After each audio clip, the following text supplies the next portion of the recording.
les rues de San Francisco. Une production Queen Martin avec Karl Malden et Michael Douglas.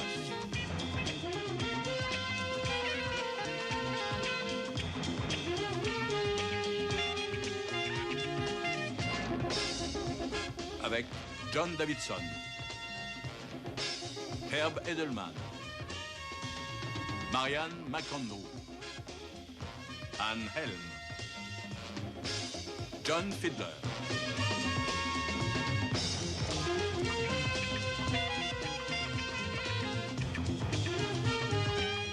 Dans l'épisode intitulé Masque de mort.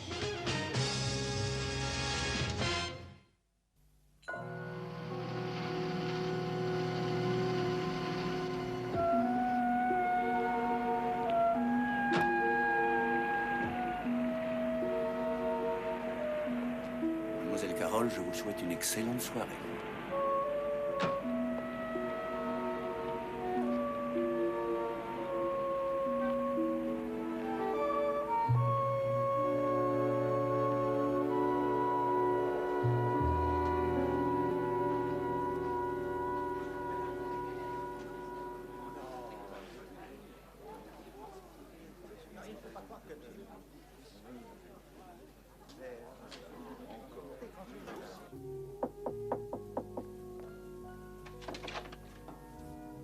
Ma belle, j'avais hâte de te voir. Mais retire ton étole et assieds-toi une minute. Je la prends. Mets-toi à l'aise. Qu'est-ce que tu bois? Un chéri. Là, tu m'as eu. Je n'en ai pas. Est-ce que un peu de vermouth ferait l'affaire? Ça ne t'étonne pas que je sois là. Tu devais passer? Tiens, ton verre.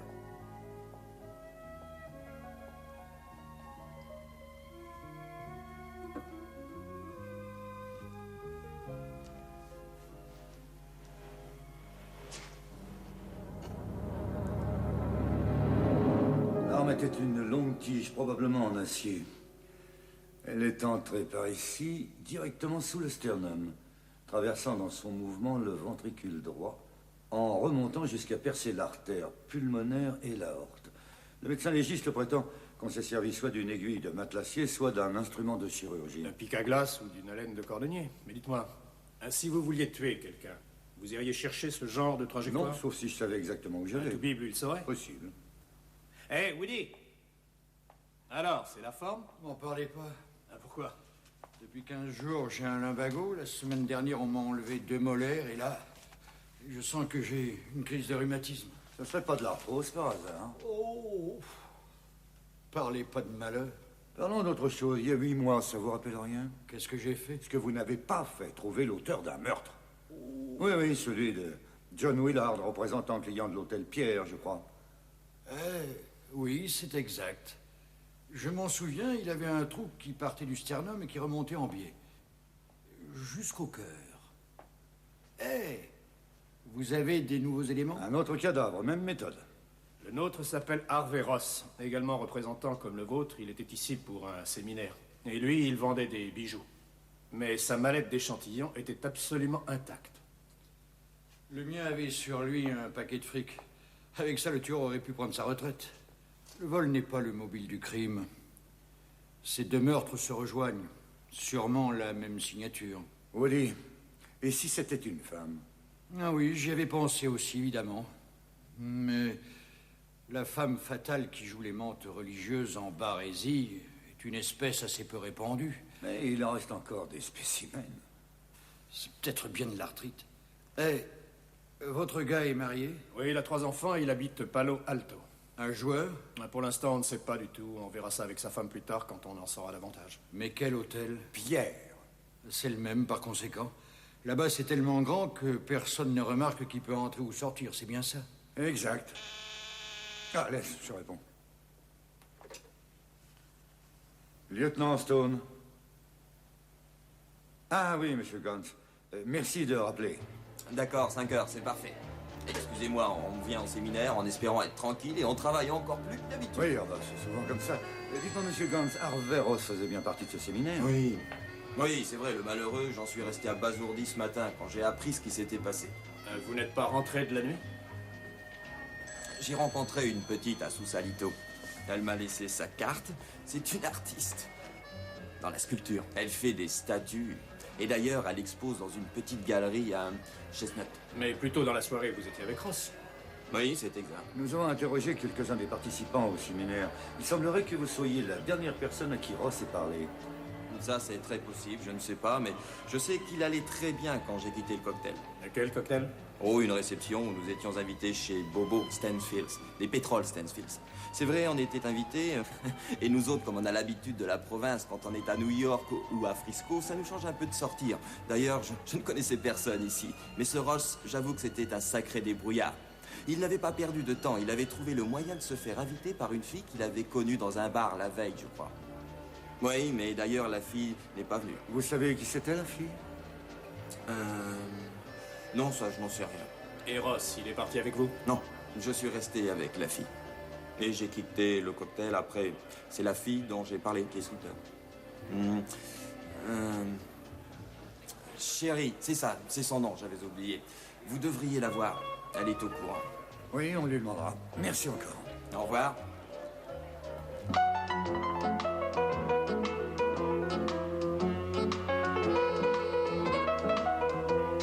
While tearing off a game of golf, I may make a play for the caddy, but when I do, I don't follow through, 'cause my heart belongs to Daddy.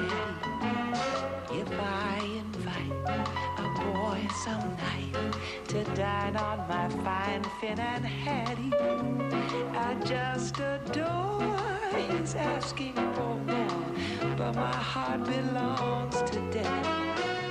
Well, my heart belongs to Daddy, and I know I could never be bad.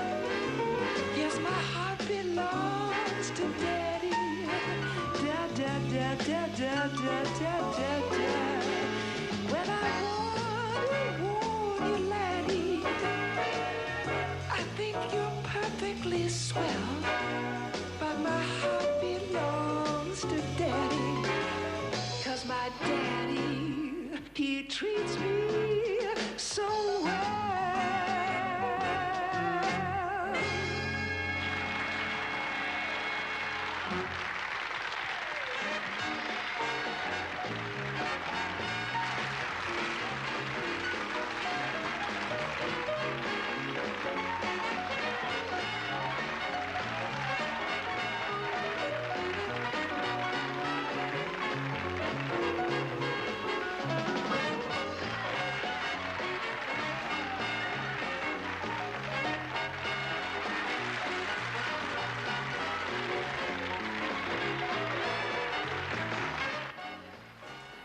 Betty, si tu n'arranges pas cette fermeture... Je sais, je serai battue comme plâtre.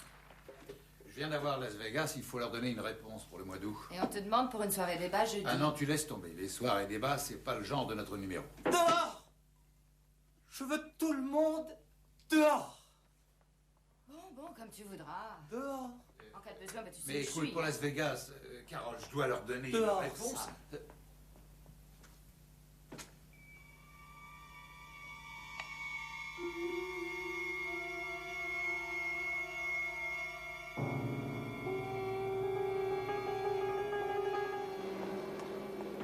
Et alors toi, ça ne te gêne pas? Quoi? Je parle du numéro d'imitation de Carole Marlowe. 10 minutes après le tombé du rideau, le personnage est toujours là. Ah, tu sais bien comment ça se passe dans le milieu du spectacle. Je sais, il faut du temps pour se mettre dans la peau du personnage et presque autant pour en sortir, mais en 16 ans, je n'ai jamais vu une imitation comme ça. Il est mieux que l'original, tu peux me croire. Et c'est une création à toi.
mieux?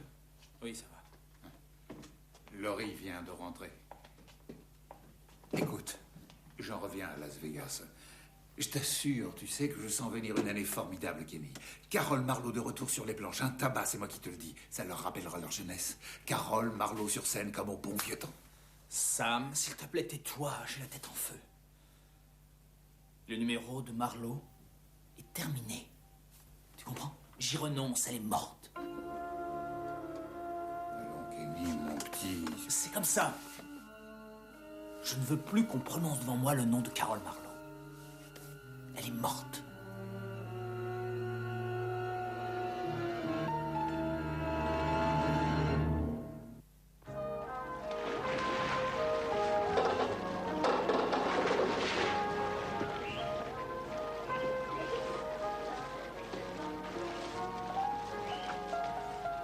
On a de la visite. Rattache mon soutien-gorge, Franck.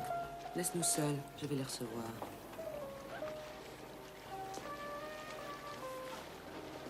Merci, Marvin. Bonjour, messieurs. Que puis-je faire pour vous? Madame Stanfield, je suis le lieutenant Stone. Voici l'inspecteur Kelly. Nous n'allons pas vous déranger longtemps. Vous ne me dérangez pas du tout. Puis-je vous proposer quelque chose à boire? Non. Non, merci. Ça ne vous ennuie pas si je prends un verre? Oh, pas du tout. Je vous en prie.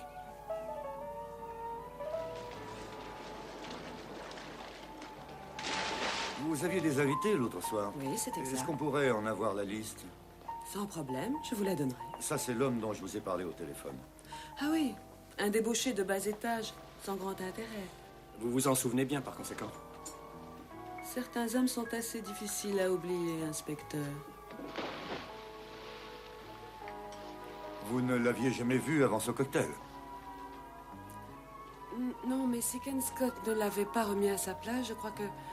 moi, je l'aurais sûrement giflé. Ken Scott, vous disiez? Oui, l'acteur. Enfin, un imitateur de talent qui était invité au cocktail. Et il nous a fait quelques numéros et il a pu l'empêcher de pousser trop loin la grivoiserie. Il paraît que la victime était l'invitée d'une dame rencontrée dans un bar la nuit d'avant. Vous savez de qui il s'agit? Non, mais si vous pouvez l'apprendre, j'aimerais aussi le savoir parce que ce genre de relations, chez moi, à l'avenir, je souhaiterais les écarter. Vous ne l'avez pas vu partir? Non, sinon j'aurais applaudi. Ce que j'ai vu, c'est Ken le coincer dans un coin. Pour lui expliquer les usages, sans doute. Eh bien, si vous n'avez pas d'autres détails à signaler, je pense que le moment est venu de vous laisser. Je vais vous chercher la liste. Merci. Ah, je me souviens d'une chose. Oui, laquelle? J'ignore si ça peut vous être utile, mais il avait reçu un coup de fil d'une dame tard dans la soirée. C'est vous qui aviez répondu? Non, ce n'est jamais moi qui réponds ici. Alors comment saviez-vous que c'était une dame? Je le voyais parler. Un homme au téléphone qui s'adresse à une femme utilise un ton tout à fait révélateur. Ah. Faites-en l'expérience un de ces jours, inspecteur. C'est simple, appelez-moi. Entendu.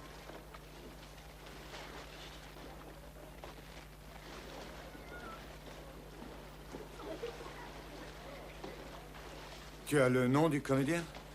Oui.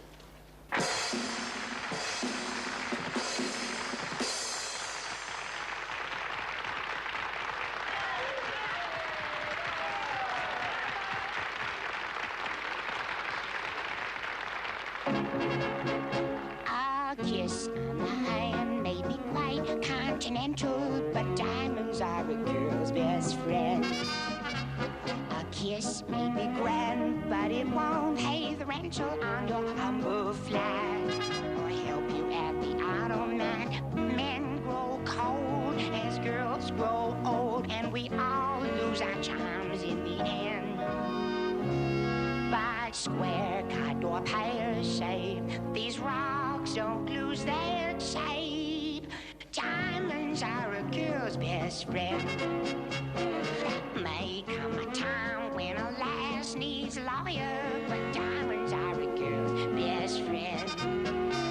There may come a time when a hard-boiled employer thinks you're awful nice, but get that ice or else no dice. He's your guy when stars are high, but beware when they start it's then that those louses go back to their spouses. Diamonds are a girl's best friend. I don't mean rhinestones. Diamonds,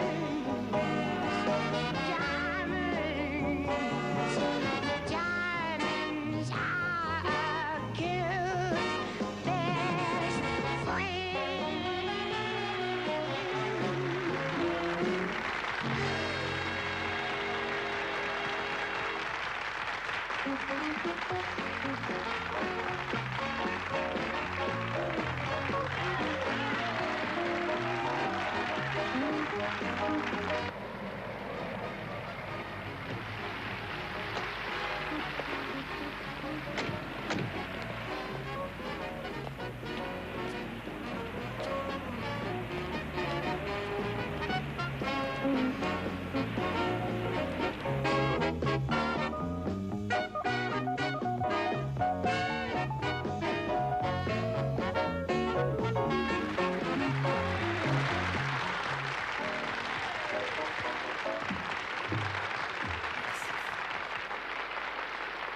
Mesdames et messieurs, je vous remercie. Vous avez été fantastiques ce soir. Je sais que mon numéro est un peu spécial. J'ai encore mes ongles, tiens. C'est vrai, vous êtes fantastiques. Bien souvent, le public a des doutes dans la salle et parfois, il est même choqué en regardant mon numéro. Et ce n'est pas le numéro qui les choque, c'est quand ils sont à la caisse et qu'ils payent leur place. Je vous assure, le public en général est loin de comprendre toutes les nuances. Tenez par exemple, ça fait 2 mois, j'étais à Miami. Dans les coulisses, un couple est monté me féliciter, tellement il était emballé par le numéro. Il n'arrivait pas à croire qu'une femme puisse imiter un homme aussi bien.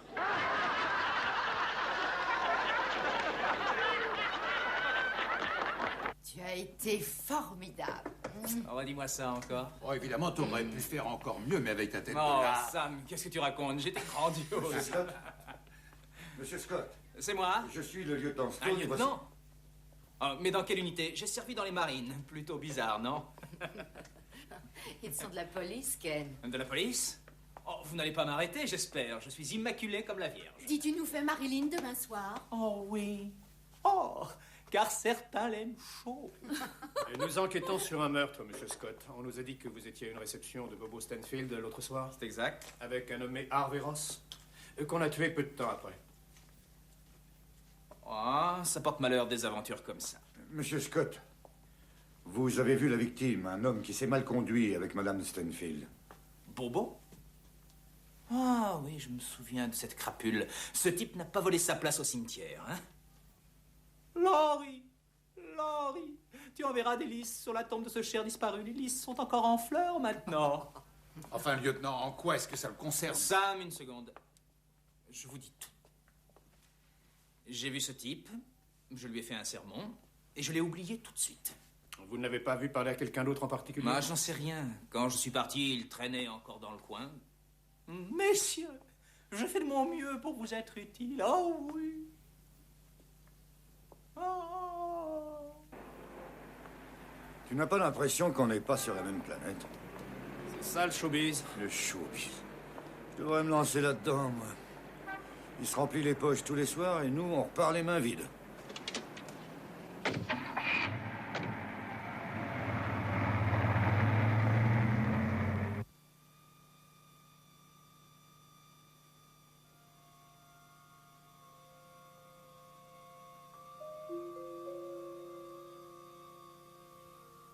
On n'a plus rien à se dire. Oh si, au contraire. Écoute, je suis crevé. Va rejoindre le royaume des morts et laisse-moi tranquille. Tu sais très bien pourquoi je suis là. Non, je ne veux plus rien savoir. Tu m'as encore retiré mon rôle.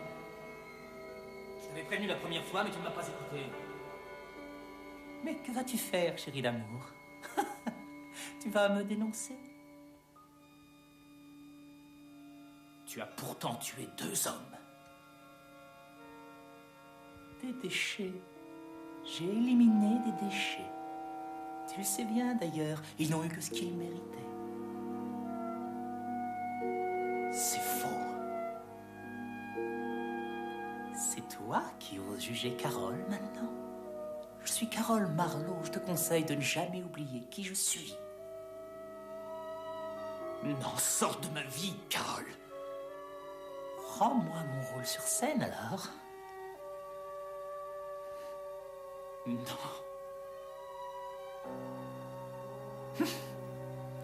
Pourtant, tu sais très bien que j'ai un moyen de te convaincre. Désolé. Mais j'ai mon public à satisfaire.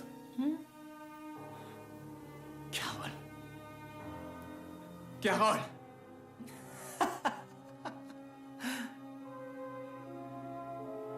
Tu ne vas pas recommencer.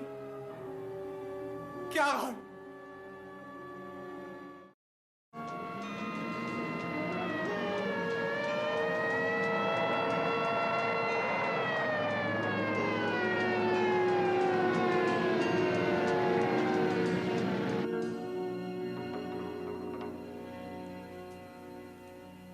C'est la même arme de crime. Et ça s'est passé quand? Oh, disons 5 ou 6 heures, sûrement pas plus. Mike, voici Monsieur Winkler, il a des renseignements. J'étais de service cette nuit, et forcément, quand ça s'est passé, je devais être là. Monsieur Winkler, d'après notre médecin légiste, la victime est morte depuis environ 6 heures. Ah bon? Alors, cette nuit, il était 3 heures dans le cas, quand j'ai vu sortir de l'ascenseur une femme bizarre. J'ai un mordu des vieux films, et principalement des années 30. On n'en fait plus maintenant, comme ça. Ah, ça c'est vrai, mon bon monsieur, et on le regrette. Et vous pensez qu'il y aurait un rapport avec la dame du quartier? Et les vieux films, oui, à cause de la robe qui était à la mode quand j'avais presque 20 ans. Et elle portait un chapeau? Oui, avec une voilette. Ça se faisait encore en ce temps-là. Avec l'épingle à chapeau? L'épingle à chapeau? Oui. Ah oui, pourquoi pas. Allez-y, continuez. Eh bien, je l'ai suivi des yeux. C'est plutôt rare de nos jours de voir des gens habillés comme ça. Et où est-elle allée? Oh, à 2 pas d'ici. Parce que j'ai vu une voiture qui l'attendait, une énorme limousine.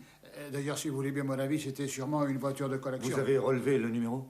Non, hélas, non. C'était une Brewster qui remontait à l'époque 33 à 34, sur la fin de la Prohibition.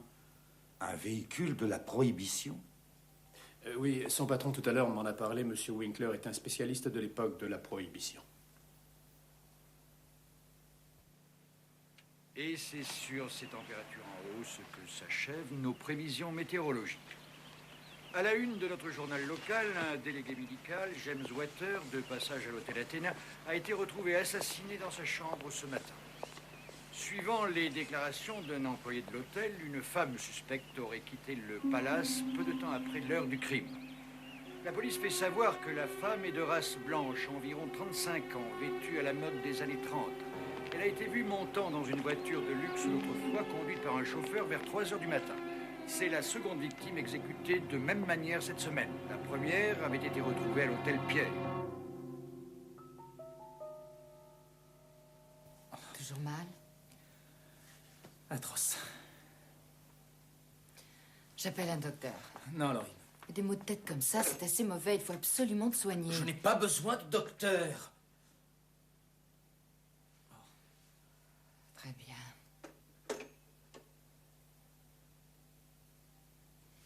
Tu n'as pas besoin de moi non plus. Laurie, ça va aller. Ça passera, c'est une question de minutes. Non, Ken. Tant que tu continueras à te mentir à toi-même, à te surmener, tu n'iras jamais mieux. Je ne suis pas malade. Tu es éreinté. Non. Tu as tiré sur la ficelle à un tel point que tu ne sais plus où tu en es. Et c'est logique. Songe un peu à ta cadence. C'est tous les jours que tu te transformes avec une telle perfection que plus personne ne peut dire à quel sexe tu appartiens. Tu ne te rends plus compte de l'effort de tension que ça demande pour entrer dans la peau du personnage. D'accord, si tu veux, je dirai à Sam d'annuler les 2 prochaines séances. Ça n'y fera rien du tout. Dis à Sam de trouver un autre client. C'est trop lourd pour toi maintenant, Ken. Ce genre de pression est anormal. Ce genre de transformation est anormal. C'est à la limite de la folie. Il faut que tu t'arrêtes, que tu abandonnes. Non, je ne peux pas. Et d'ailleurs, comment je vivrai? Ta vie ne dépend pas uniquement de ce numéro. Si, justement. Quoi? J'ai dit... La mienne, si.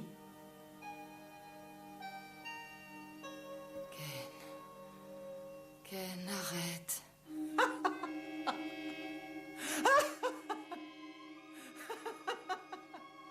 Oh, je t'en prie, il faut un docteur.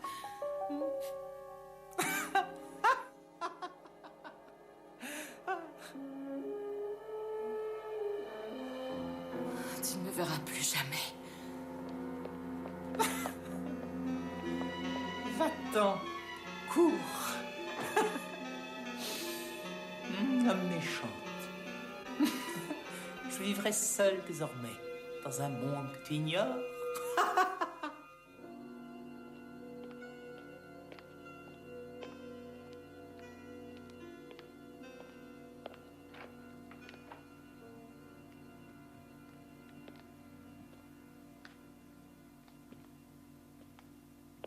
Monsieur Scott.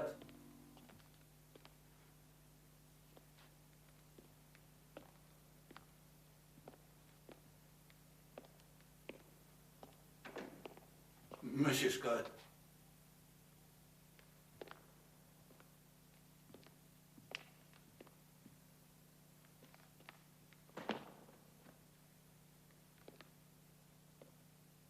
Monsieur est là?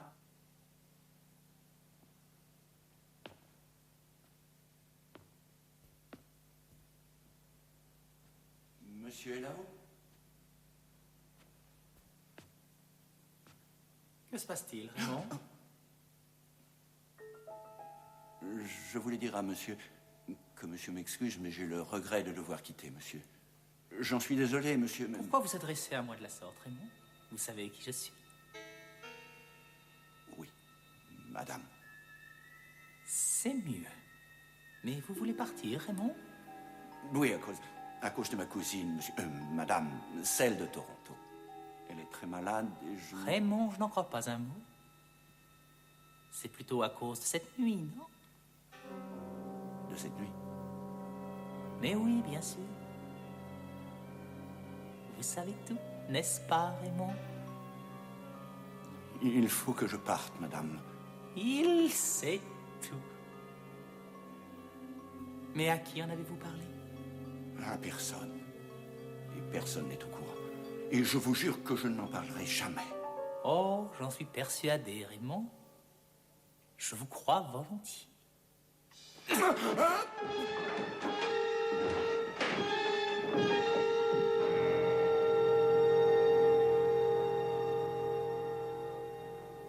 La fille que j'ai vue était très élégante. Elle marchait comme une reine, vous voyez le genre. Je regarde vos photos, mais ça m'étonnerait que je puisse trouver. Oh, aussi? Vous allez dire que je suis un peu dingue, mais je crois savoir où exactement trouver sa photo. J'ai eu un trio aux immatriculations. Plus tard, attends. Continuez votre idée. Je pense à une vedette des premières années du parlant qui s'est suicidée juste au début de la Deuxième Guerre mondiale. Carole Marlowe, vous vous rappelez? Tout à fait. Et la fille en question ressemblerait à Carole Marlowe. Vous ne trouverez jamais dans votre album quelqu'un qui puisse lui ressembler autant. Merci. Merci, monsieur Winkler. Je vous tiendrai au courant.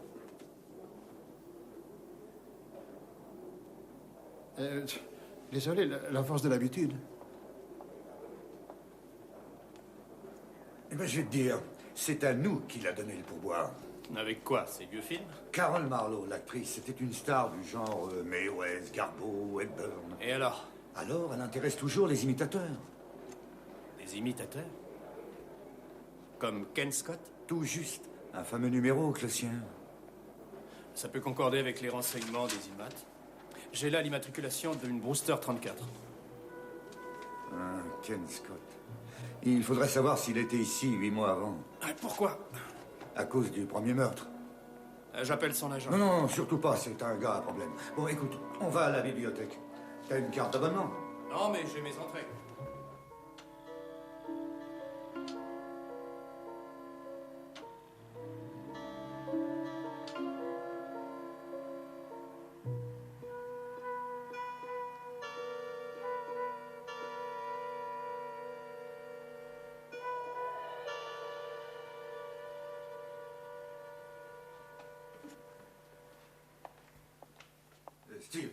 Steve, viens voir.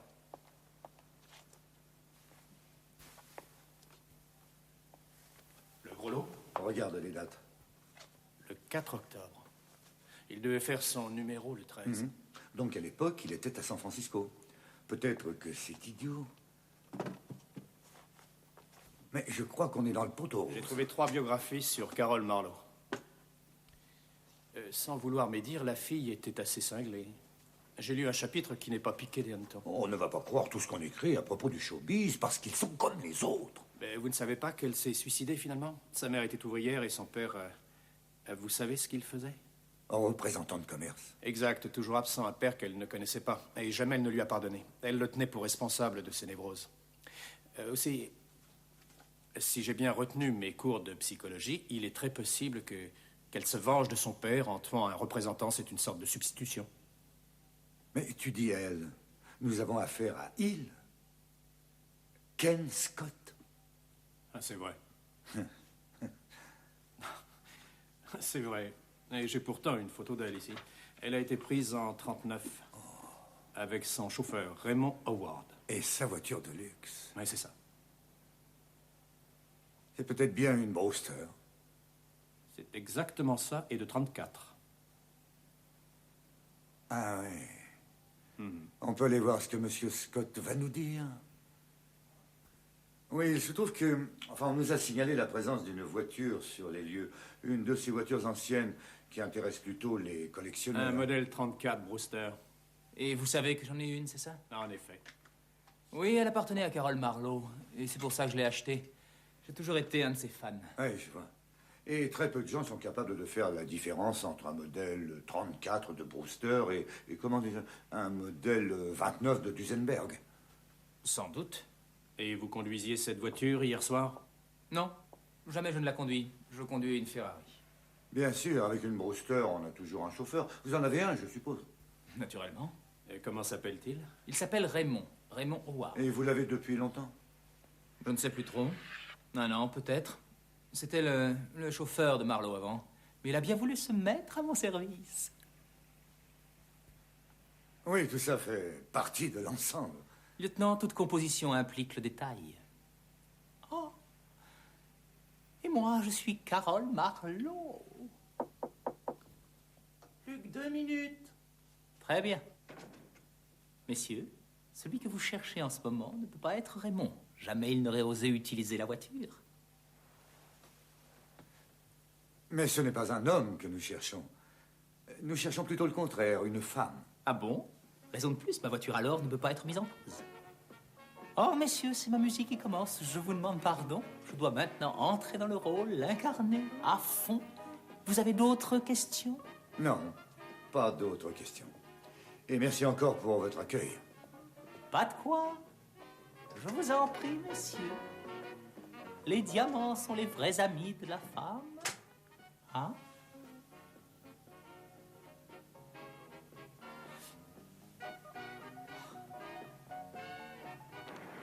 C'est comme discuter avec un monstre à 3 têtes. On ne sait jamais laquelle est la bonne. Oui, peut-être. Mais une au moins est mauvaise. Jetez un coup d'œil là-dessus. Et il en a en pagaille dans sa loge. D'accord, c'est... Tu me lances un avis de recherche sur son chauffeur. Entendu. Et je veux en plus le profil complet de Monsieur Scott. Vous l'aurez? Assurance, études, service militaire, enfin, tout. Je veux son curriculum depuis sa naissance. Débarrasse-toi de cette épingle ou tu files au trou pour vol qualifié.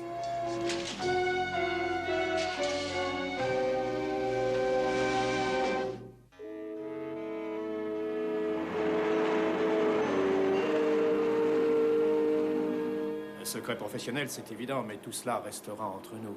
Nous avons besoin de renseignements sur son passé et vous êtes bien placé pour ça. Entendu. Une demi-heure, ce sera parfait. Docteur, je vous remercie. Au revoir. Le docteur Thompson peut nous recevoir dans une demi-heure. Il paraît qu'il était étudiant en médecine chez les Marines. Ah bon? Alors il connaît l'anatomie? Oui, c'est probable. Tu vois à quoi je pense? Oh, très bien. Alors tu penses aussi qu'il a pu tuer les 2 types en se servant de Marlowe comme couverture? Ou le contraire. Répète ça. Sa personnalité. Le type est tellement givré qu'il ignore s'il tue ou non. Ouais, un cas de schizophrénie. Dans le dossier, il n'y a pas d'élément qui indiquerait ça? Oh, j'en sais rien. Je vois seulement là-dedans qu'il est né en 40. Après des études secondaires, il entre chez les Marines pour faire sa médecine. 3 ans de service, plus 4 ans d'académie d'art dramatique, un peu de figuration. Et Et il a chanté dans un truc qui s'appelle La Tante à Charlie. Ça peut coller. Et quoi donc? La Tante à Charlie, c'est une pièce où un gars cherche à s'habiller comme sa tante. Ah oui? Vous la connaissez, hein? Si, je la connais. Et comment? Quand on a connu ma tante amie, jamais on oublie ma tante amie. La la la la di. Ah là, j'avais vu la pièce ici dans le temps. Et alors, qu'est-ce que vous en dites? Ce que j'en dis, moi, bah, pas grand-chose. Seulement qu'un type qui fait des imitations n'est pas forcément un assassin. J'ai connu un gars à Guadalcanal, un marine, un sergent. Il avait un numéro terrible sur Carmen Miranda. La cucaracha, la la di la di da da, la cucaracha. Vous avez dû prendre des coups de soleil sur la tête là-bas. Oui, oui, oh, bah, ça, c'est possible. Si on en revenait à Scott. Ken Scott, oui, tu as raison. Ken Scott habite dans un manoir construit par son grand-père en 1910 à Beacon Hill. Il était dans la marine, son père aussi. Andrew Scott, dans la marine marchande, divorcé en 51. Dans la marine, vous dites? Oui. Et il voyageait alors comme les représentants?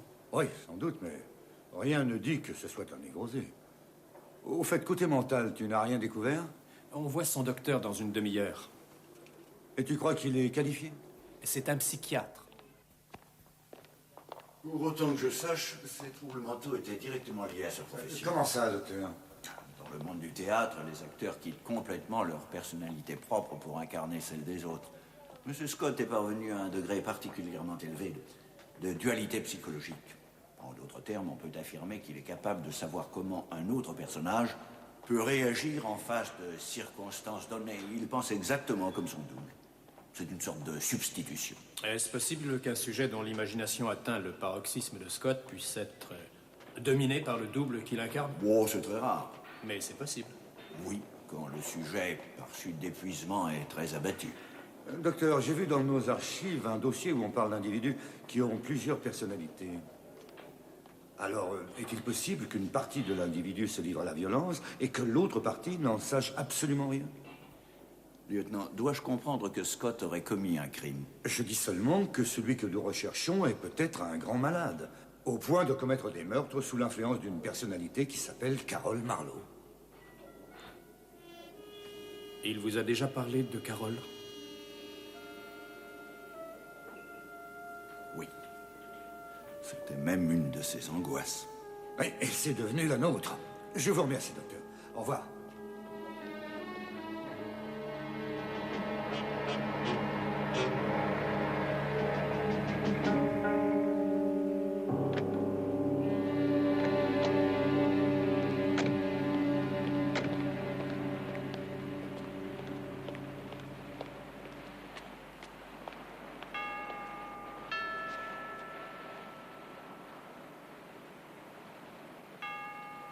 Oui, Raymond, pourquoi n'ouvre-t-il pas? Je ne sais pas.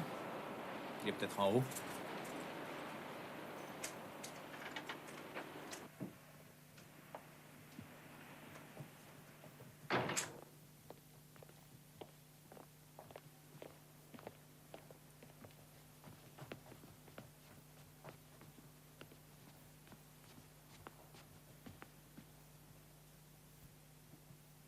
Raymond?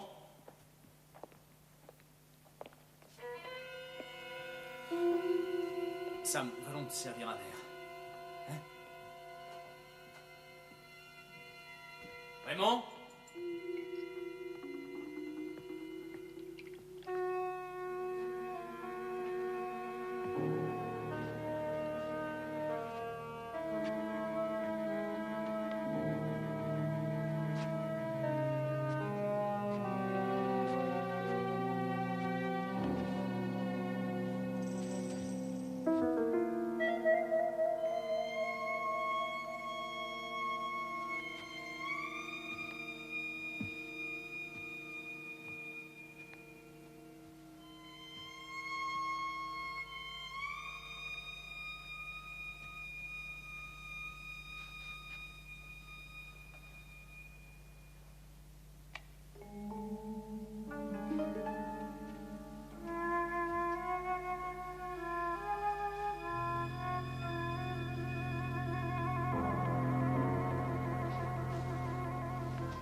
L'assassinat d'octobre, c'était le 13. Il a vu Thompson 2 jours après. Vous croyez possible qu'il puisse être conscient de ce qu'il a pu faire le 13? Je ne crois rien, je suis perdu dans toutes ces perturbations psychologiques. Je dis qu'il faut y mettre une fin et c'est tout. Et comment on fait alors? Là, on y va. Ce gars est un malade, on pourrait l'aider, je suppose. Mais il ira à l'asile psychiatrique, c'est leur boulot. Tu oublies qu'il en a déjà tué 3. Et ces malheureux n'y étaient pour rien, tu sais. Mais enfin, tu en reviens de vacances. Sam, tu vas annuler cette tournée. Tu crois que c'est facile? On a signé des contrats. Et tu veux me les laisser sur les bras? C'est le tribunal qui tranchera si tu t'en vas. Je pars pour Acapulco demain matin. Alors tu vas prendre les réservations ou non? D'accord, vas-y, tu fais comme tu le sens. Mais en revenant après, inutile de m'appeler mon vieux, vois mon avocat.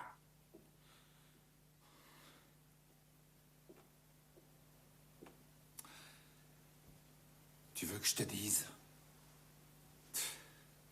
Je crois que tu es cinglé. Sam.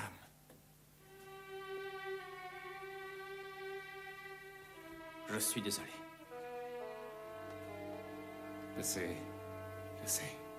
Dommage. Dommage pour toi, tu avais de l'avenir.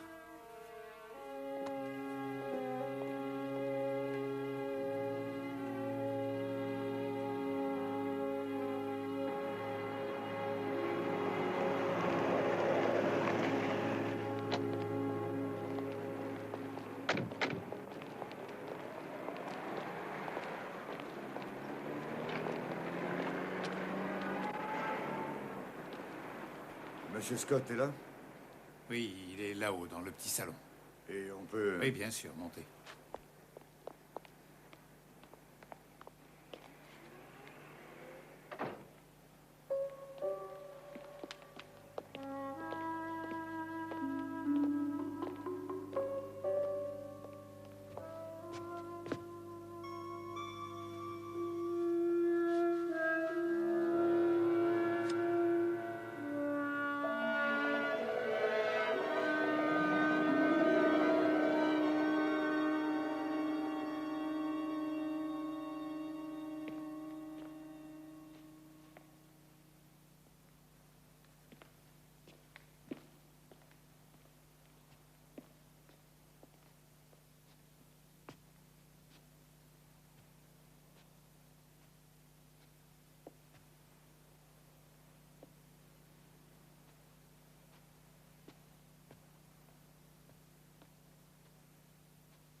Mike?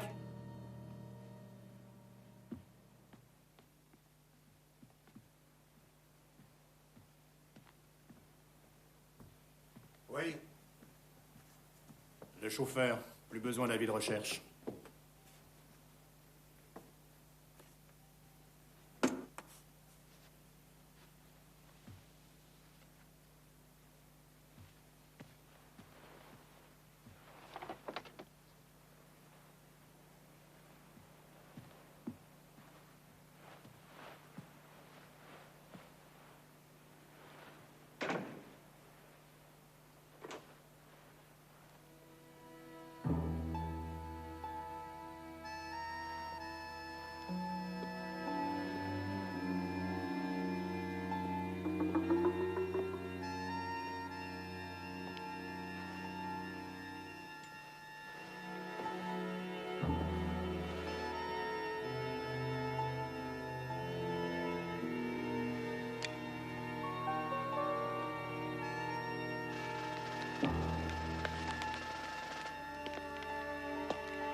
tu n'es pas blessé?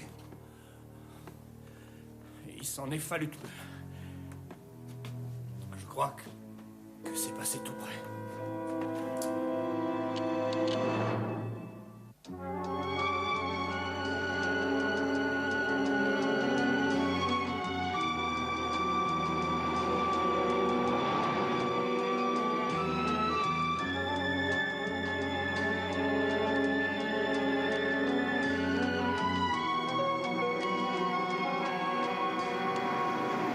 Regardez.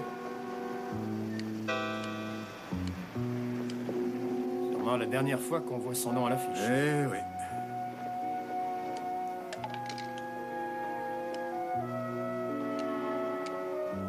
De l'affiche, il est passé à la fiche signalétique. La première était plus glorieuse. C'était un bon. Oui, mais il est allé trop loin.